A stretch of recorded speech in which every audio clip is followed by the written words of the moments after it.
dyan sa insekto, diri. Sinasabi ko na nga ba, ayaw ko na magkape. Kahapon ayaw ko na magkape. Ngayon, nandito ka na naman. Iniiwasan ko na kayo. Ay, ayaw ko na, tigilan ko na nga sana magkape. Bakit ba sumasama pa rin kayo dito sa akin? Nandito na nga ako sa may sa aming lagyan ng mga pato. Ano ba talaga? Sabi ng doktor, tigilan ko na magkape. Sinasamahan niyo pa talaga ako sa anak kong pupunta. Dito sa gulay. Ay, kukuha tayo ng marami nito. Bakit ba sumasama na naman kayo sa akin? Kanina, Nescafe, ngayon, kupi ko. Sabi ko, ano ba gawin ko sa inyo? Ayaw ko na magkape. Tinitigilan ko na kayo. Please lang, ayaw ko na magkape. Ayaw ko na magkape. Ayaw ko na magkape. Tigilan nyo na ako. Sumasama pa rin kayo dito sa puno ng mga okra ko.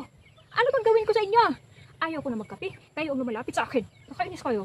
Ha? Ang dami ko talagang inisip. Ay.